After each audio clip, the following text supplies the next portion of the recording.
नमस्कार मित्रांनो, लग्नानंतर होईलच प्रेम या मालिकेच्या येणाऱ्या पुढील भागात आपल्याला पाहायला मिळणार आहे की आता मालिनी आईने साठी गुरुजींना घरी बोलावलेलं असतं मित्रांनो. तर आता गुरुजी नंदिनीला बोलवतात.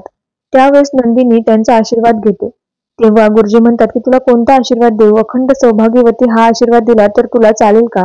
त्यावेळेस मात्र नंदिनी विचारात पडते. त्यावेळेस गुरुजी म्हणतात की एवढा विचार करू नकोस, तू जो निर्णय घेतला आहे ना तो पूर्ण कर आणि त्याला मोकळ कर. पण बाळा, एक गोष्ट माझी लक्षात घे, माझ्या बोलण्याचा चुकीचा अर्थ काढू नकोस. तर नंदिनीला आश्चर्य वाटतं की गुरुजींना आपल्याबद्दल सगळ्या गोष्टी कशा माहीत आहे. तर गुरुजी आता नंदिनीच्या आयुष्यातील सगळ्या गोष्टी सांगू लागतात. तर नंदिनी आता त्यांनाच विचारू लागते की यापुढे मला कोणता मार्ग मिळेल. त्यावर आता गुरुजी म्हणतात की तुला आता काहीच करण्याची गरज नाहीये. जे काही करायचंय ते तो करेल.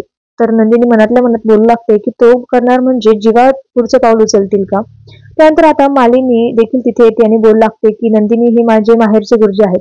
मागच्या वेळेस जीवासोबत जो हादसा झाला ना, त्याची भविष्यवाणी सुद्धा यांनीच केली होती.